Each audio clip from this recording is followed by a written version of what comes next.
3.1 का question number first पढ़ते हैं। इस एक्सरसाइज में हम ग्राफिकल मेथड के बारे में पढ़ेंगे। पहला क्वेश्चन कहता है form the pair of linear equation in the following problems and find the solutions graphically. आपको जो सॉल्यूशन फाइंड आउट करना है वो ग्राफिकली ही फाइंड आउट करना है। क्वेश्चन दिया है 10 students of class 10th took part in mathematical quiz if the number of girls is 4 more than the number of boys. हमें यहाँ पर बेसिकली दो वेरिएबल्स मानने हैं। यहाँ पर नंबर ऑफ बॉयज़ और नंबर ऑफ गर्ल्स हमें अलग अलग दे रखा है, तो बेसिकली आपको दोनों मान के चलने हैं। लेट नंबर ऑफ बॉयज़, तो सबसे पहले हम नंबर ऑफ बॉयज़ मानेंगे। अगर नंबर ऑफ बॉयज़ को हम x मान के चलेंगे, number of boys will be x।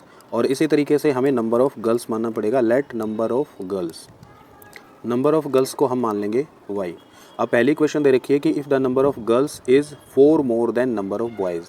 Number of girls यानी कि y is 4 more than number of boys यानी कि x + 4। लड़कियां लड़कों से 4 ज़्यादा हैं, तो ये बनी मेरे पास इक्वेशन 1।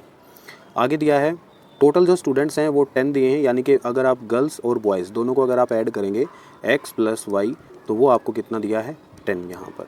तो बेसिकली आपके पास दो लीनियर इक्वेशंस आ गई, तो पेयर बन गया लीनियर इक्वेशंस का और दो वेरिएबल्स के अंदर बन गया x और y। अब आपको इसको सोल्व करना है। वही आपको दो टेबल्स बनानी है। मैं मान के चलता हूँ कि पहली जो इक्वेशन है y = x + 4, तो इसके लिए टेबल बनाता हूँ। मैं क्या करूँगा, x की और y की दो डिफरेंट वैल्यूज़ निकाल लूँगा ताकि मैं उनको ग्राफ पे ड्रॉ कर सकूँ। अगर मैं इस कॉलम में x लिखता हूँ और यहाँ पर y, तो सबसे पहले इसमें मैं x को 0 पुट करता हूँ। देखो ध्यान से, अगर यहाँ पर आप x को 0 पुट कर दोगे तो y की वैल्यू जो बचेगी वो बचेगी 4। नेक्स्ट केस में मैं क्या करता हूँ कि y को 0 पुट कर देता हूँ। अगर मैं y को 0 पुट करूँगा तो ये जो 4 है y की तरफ जाएगा, माइनस हो जाएगा, तो x की वैल्यू बचेगी -4। अब ठीक ऐसे ही सेकंड इक्वेशन लेते हैं जो कि मुझे दे रखी है x + y = 10। इसके लिए फिर से दो टेबल बना लेंगे। टेबल एक ही बनाएंगे, दो वैल्यूज़ फाइंड आउट करेंगे x और y की। तो फर्स्ट में मैं लूँगा x और सेकंड में मैं लूँगा y। अगर मैं फर्स्ट में x को 0 पुट करता हूँ तो आप यहाँ पे देखेंगे कि x को 0 पुट करने पे y की वैल्यू कितनी आ रही है 10, तो y यहाँ पर हो जाएगा 10। और सेकंड केस में अगर मैं y को 0 पुट करता हूँ तो x की वैल्यू मेरे पास आएगी 10। आपको अगर ये वैल्यूज़ बड़ी लग रही हैं तो आप x की वैल्यू को 5 ले सकते हैं। अगर मैं x की 5 लूँगा तो y भी 5 हो जाएगा, और अगर फिर से y को 5 लूँगा तो x, या फिर y की 6 ले लेना तो x की वैल्यू 4 हो जाएगी। अदरवाइज़ 0 और 10 पर भी ये क्वेश्चन हो जाएगा। अब इसके बाद करना क्या है कि आपको ग्राफ प्लॉट करना है। जैसे कि मान लो कि मैं यहाँ पर ड्रॉ करता हूँ। आप सभी को पता है कि राइट हैंड साइड पर x एक्सिस का पॉजिटिव होता है, और ठीक ऐसे ही अगर मुझे y का पॉजिटिव ड्रॉ करना है तो वो टॉप मोस्ट साइड पर होता है। ठीक है, नीचे की तरफ y का हमेशा नेगेटिव होता है और लेफ़्ट की तरफ x का जो है नेगेटिव होता है। तो नेगेटिव में तो मुझे वैल्यू 4 तक लेके जानी है, ये x का नेगेटिव है। ठीक है, अब बीच में बिल्कुल सेंटर पर यहाँ पर क्या होता है, 0 0 होता है, सेंटर पे 0 होता है। उसके बाद हम काउंट करेंगे, ये +1, ये 2, ये 3, ये 4, 5, 6, 7, 8, 9 और यहाँ पर होगा 10। मुझे 10 तक लेके जाना है x को, क्योंकि देखो यहाँ पर x की हाईएस्ट जो वैल्यू गई है वो 10 गई है। y की हाईएस्ट वैल्यू भी 10 गई है, तो y को भी 10 तक लेके जाएंगे। 1 2 3 4 5 6 7 8 9 और कुछ यहाँ पर होगा 10। ये बोला y का 10। आपको बेसिकली ग्राफ पेपर पे जब इसको ड्रॉ करेंगे तो वहाँ पे गैप बिल्कुल सेम रहता है। यहाँ पर गैप थोड़ा बहुत कम ज़्यादा हो सकता है। x की नेगेटिव वैल्यू 4 तक है तो इसको 4 तक लेंगे, 1 2 3 4, ये है -4। और y की नेगेटिव वैल्यू, मेरे ख्याल से y की नेगेटिव वैल्यू कहीं पर नहीं है, तो नीचे वैसे मार्किंग कर देना, लेकिन y की नेगेटिव की मुझे ज़रूरत नहीं है।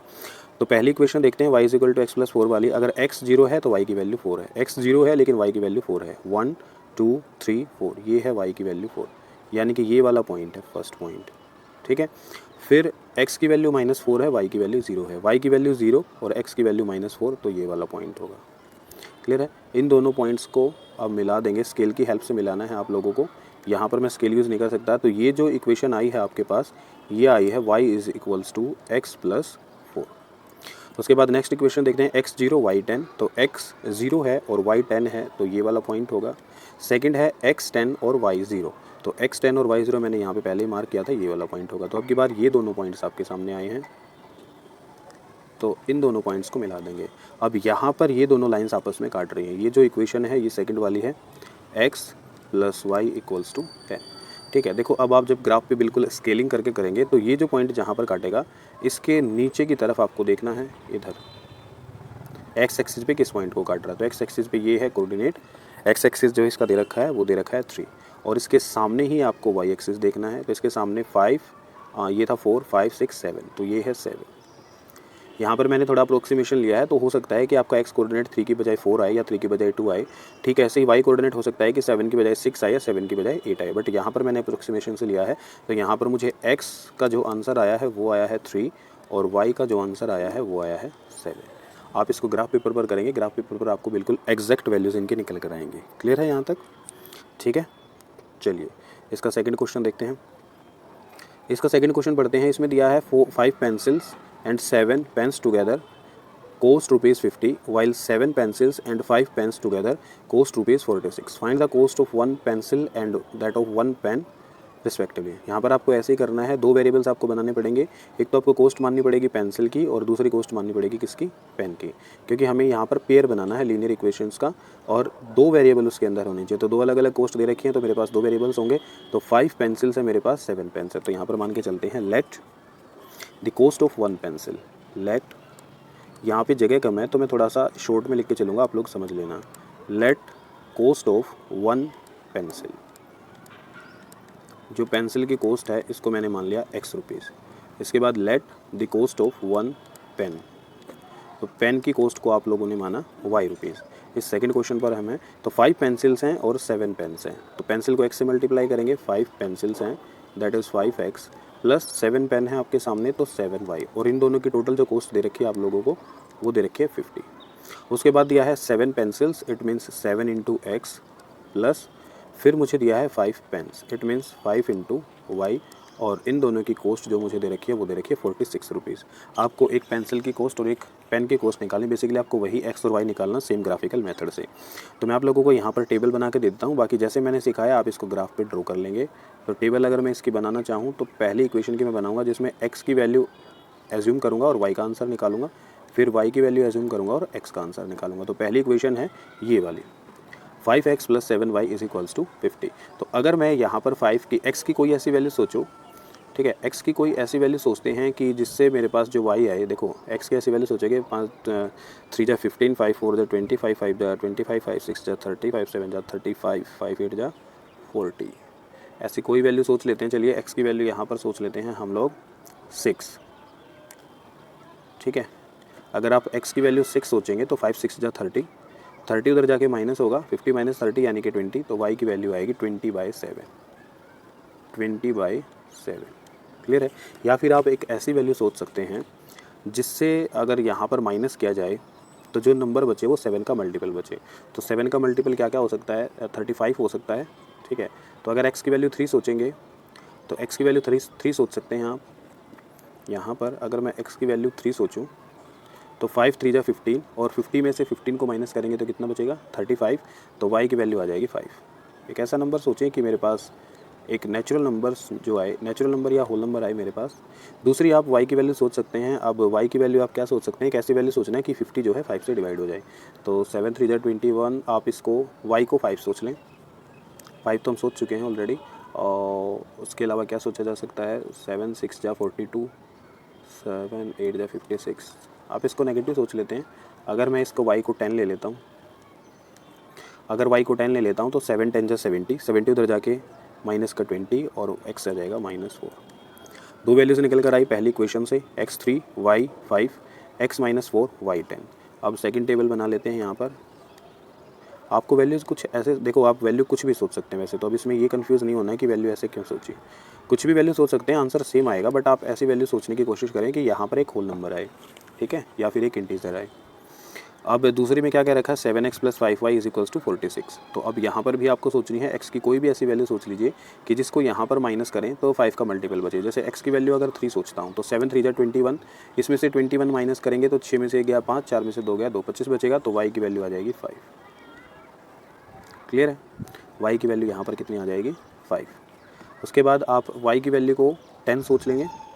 अगर मैं y की वैल्यू को यहाँ पर 10 पुट कर देता हूँ तो 10 पुट करने के बाद इधर 4 बचेगा। हमें चाहिए 7 × 7 = 49 होता है, और 7 × 8 = 56 होता है। तो y की वैल्यू आप 2 सोच लेंगे। 2 सोचेंगे तो इधर कितना बचेगा? 36, लेकिन 36 7 से डिवाइड नहीं होगा। 7 × 4 = 28, 7 × 5 = 35, तो कुछ ऐसी वैल्यू सोचेंगे कि यहाँ पर 7 का मल्टीपल बचे, ठीक है। 7 6 जा 42 और 7 5 जा 35, 7 4 जा 28 अगर मैं यहाँ पर लिखता हूँ तो 16 में से 8 गया 8 और 3 में से 2 गया 1, तो ये भी नहीं बनता है। तो आप y की वैल्यू कुछ भी सोच लीजिए यहाँ पे। y की वैल्यू लेट अस सपोज 5 की बजाय 6 अगर मैंने सोची, 7 3 5 3 जा 15, 6 में से 5 गया 1, नहीं जाएगा, 5 2 जा 10, 5 1 जा 5।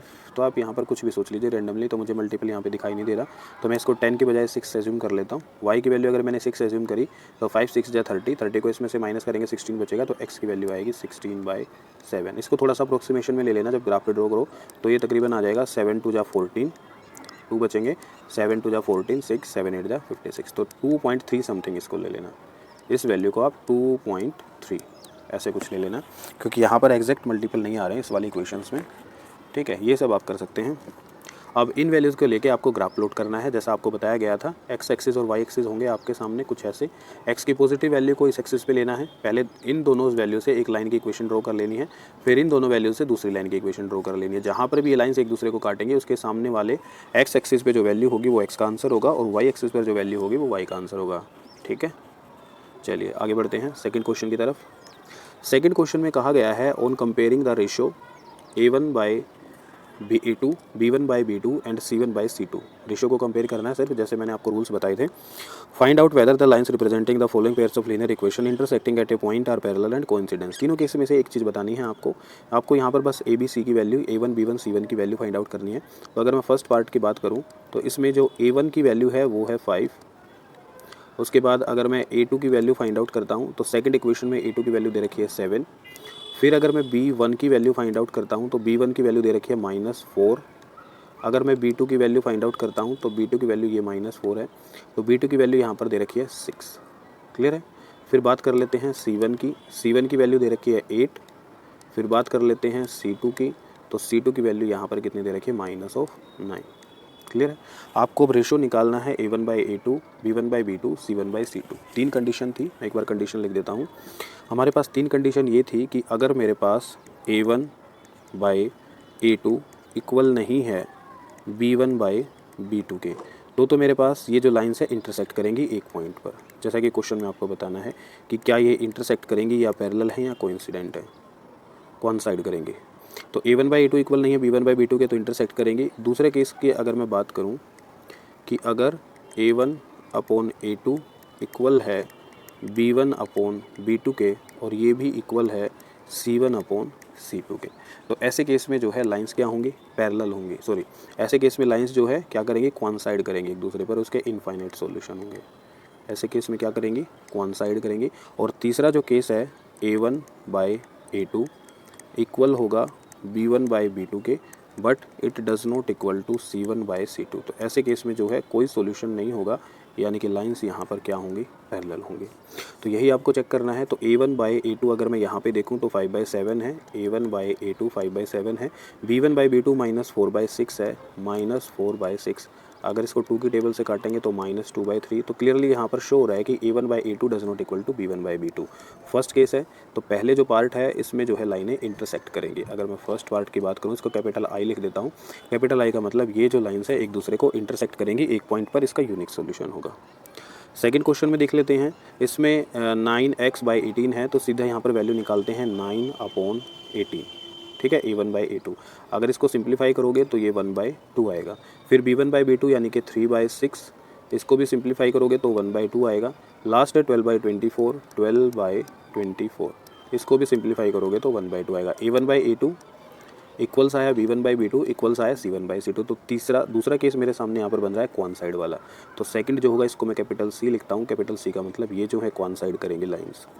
थर्ड पे आते हैं 6x/2 यानी कि 6/2, इसका मतलब हुआ ये आया 3/1। फिर है -3/-1, -3/-1, तो ये तो इक्वल हो गया। फिर है 10/9, 10/9।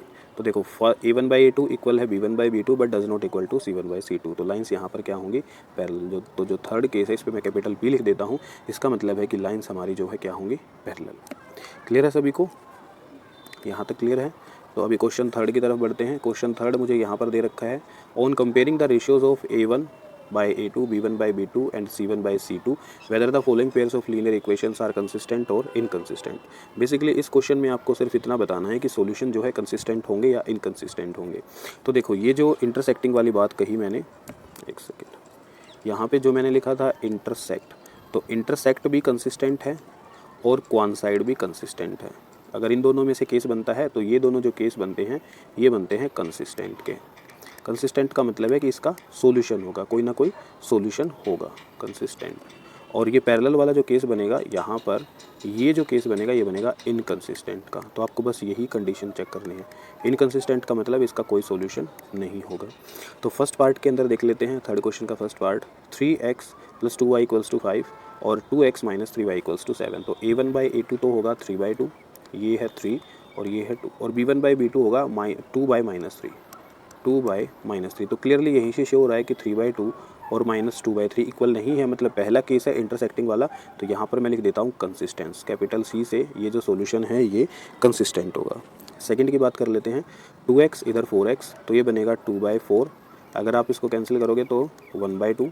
ऐसे ही -3 और -6, -3/-6, माइनस से माइनस कटेगा और 3 से 6 को काटेंगे तो 1/2। A1 by A2 = B1 by B2 आया, लास्ट है 8/9। तो क्लियरली आप देख सकते हैं कि A1 by A2 इक्वल है B1 by B2 के, but does not equal to C1 by C2, यानी कि लास्ट वाला केस बन रहा है जिसमें पैरेलल है और इसमें क्या होता है इनकंसिस्टेंट। तो सेकंड वाले पार्ट का आंसर होगा इनकंसिस्टेंट। थर्ड देखेंगे 3/2 और इधर है 9, तो 3/2 और ये है 9, तो 3 से काटेंगे, 3 × 1 = 3, 3 × 3 = 9। A1 by A2 आया 1/6। अब B1 by B2 निकालेंगे 5/3 और -10, 5/3 और नीचे है -10, तो 5 × 1 = 5, 5 × 2 = 10, ये आया -1/6। तो ये ही अलग दे रखे हैं 1/6 -1/6, तो A1 by A2 does not equal to B1 by B2। So third वाला जो होगा ये होगा consistent, C4 consistent. Fourth part को देख लेते हैं, 5x और यहाँ पर दे रखा है -10x, तो 5/-10, अगर आप इसको सिंप्लीफाई करेंगे तो -1/2। अब y को देखेंगे, -3y और 6y, -3/6, इसको भी सिंप्लीफाई करेंगे तो -1/2, ये दोनों तो इक्वल आ गए। लास्ट को देखते हैं 11/-22, 11/-22, तो ये भी कितना आया -1/2। A1 by A2 = B1 by B2 = C1 by C2, तो ये सेकंड वाला केस बना क्वानसाइड वाला, इसका मतलब ये भी क्या है, फोर्थ पार्ट भी मेरे पास क्या है कंसिस्टेंट। आखिरी पार्ट पे आते हैं, फिफ्थ पार्ट पे, 4/3 और ये है 2x, तो ये बना 4/3/2, तो इसको इससे सोल्व करेंगे, 2 × 2 = 4, ये मेरे पास आया 2/3 A1 by A2। फिर B1 by B2 निकालेंगे, ये ऑलरेडी दे रखा है 2/3, तो B1 by B2 भी 2/3 आया, और लास्ट C1 by C2 है 8/12। इसको 4 की टेबल से काटेंगे, 4 × 2 = 8, 4 × 3 = 12, तो ये भी कितना आया 2/3। फिर से सेकंड केस हुआ, A1 by A2 = B1 by B2 = C1 by C2, तो जो लास्ट वाला पार्ट है मेरे पास C, ये भी क्या है कंसिस्टेंट। क्वेश्चन नंबर 4 की तरफ बढ़ते हैं। इसमें भी आपको सिर्फ इतना बताना है कि क्या गिवन सॉल्यूशन कंसिस्टेंट होगा या इनकंसिस्टेंट होगा। आपको वही कंडीशंस चेक करने हैं जो मैंने यहाँ पे लिखी थी। तो आप A1 by A2, B1 by B2 और C1 by C2 बारी बारी से निकालेंगे। तो फर्स्ट पार्ट की तरफ बढ़ते हैं। A1 है 1, A2 है 2, तो A1 by A2 मेरे पास आएगा 1/2। ऐसे ही B1 by B2 y और 2y, तो ये भी है 1/2। लास्ट है C1 by C2, ये मुझे दे रखा है 5/10, और अगर मैं इसको सिंप्लीफाई करूंगा तो ये भी क्या आएगा 1/2। तो क्लियरली यहाँ पर दिख रहा है कि A1 by A2 इक्वल है B1 by B2 इक्वल है C1 by C2। कौन साइड वाला केस है, तो जो फर्स्ट पार्ट होगा वो होगा कंसिस्टेंट। सेकंड पर आते हैं, x/3x यानी कि 1/3, उसके बाद -y/-3y, तो -1/-3, माइनस से माइनस कटेगा, तो बेसिकली ये दोनों इक्वल हो जाएंगे, और लास्ट दे रखा है 8/16, तो 8/16 को अगर आप सिंप्लीफाई करेंगे तो ये तो 1/2 आएगा, तो थर्ड इक्वल नहीं है, तो ये मेरे पास पैरेलल का केस है, तो ये होगा मेरे पास inconsistent, I4 inconsistent. Third part की तरफ बढ़ते हैं, 2x 4x, तो 2/4 यानी कि ये मेरे पास निकल कर आएगा 1/2। फिर है y - 2y, इट मीन्स -1/2, यहाँ पर माइनस का साइन आ गया, तो A1 by A2 इक्वल नहीं है B1 by B2 के, तो थर्ड जो है फिर से कंसिस्टेंट का केस है। नेक्स्ट है 2x 4x, तो 2/4, it means A1 by A2 निकल कर आया 1/2, -2y - 4y, तो -2 और -4, तो माइनस से माइनस कटेगा, 2/4 बनेगा 1/2, तो यहाँ पर A1 by A2 इक्वल से B1 by B2 के।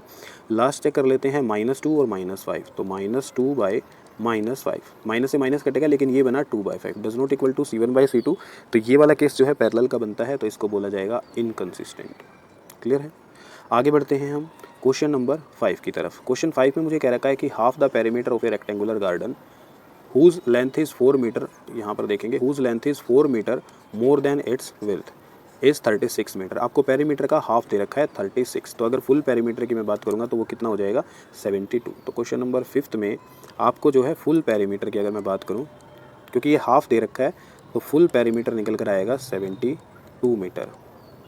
फिर इसने रिलेशन दिया है कि जिसकी लेंथ जो है 4 meter more than its width, तो आपको दोनों चीज़ें माननी पड़ेंगी, यहाँ पर लेंथ भी और विड्थ भी। तो मैं लेंथ मान के चलता हूँ उसकी x, let the length of the rectangle is x, और लेट द विड्थ या ब्रेथ जो भी इन्होंने दे रखी है, विड्थ दे रखी है, इसको माना y। अब इसने बोला है कि length 4 meter more than its width, length जो है 4 मीटर ज़्यादा है y से, it means x equal to y plus 4 है। पहली इक्वेशन निकल कर आ गई।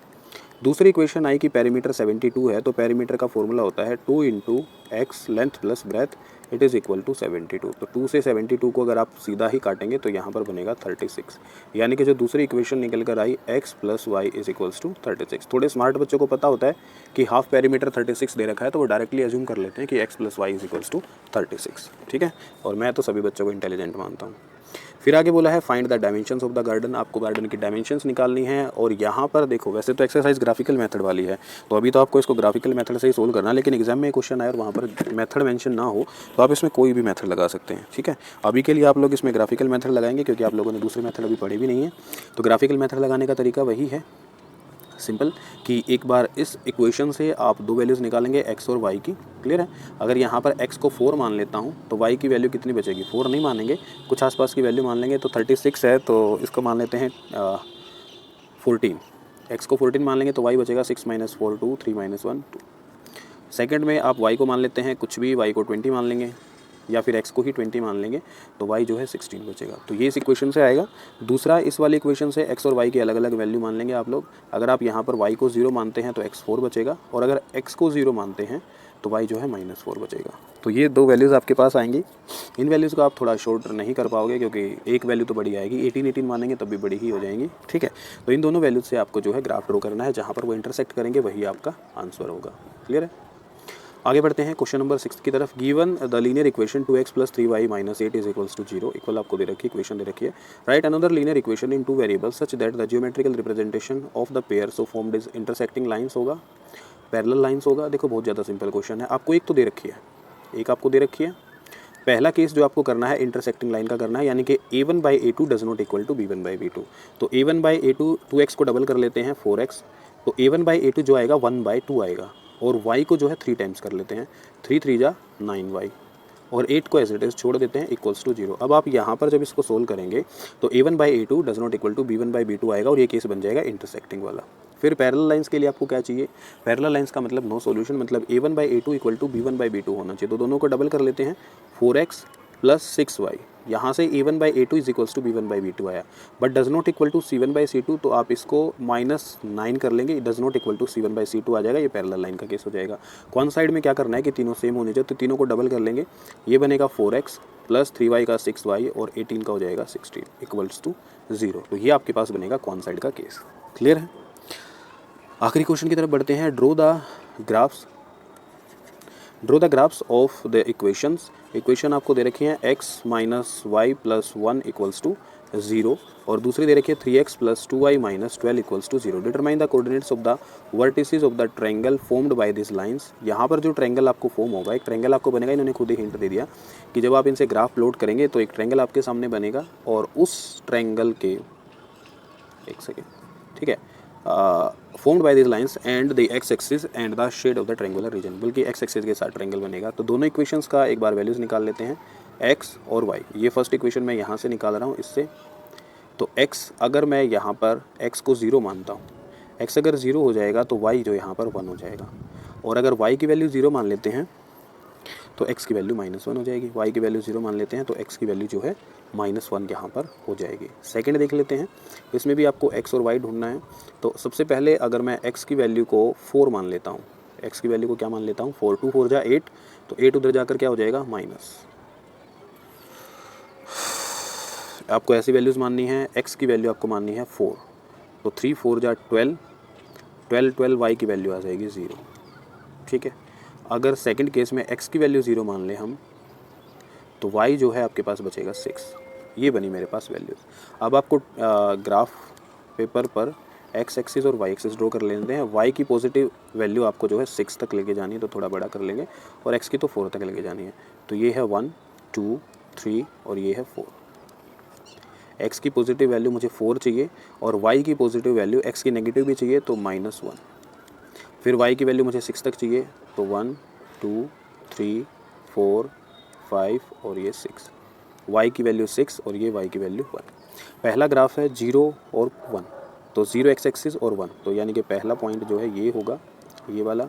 फिर x की वैल्यू -1, y की वैल्यू 0, तो दूसरा पॉइंट जो है ये वाला होगा।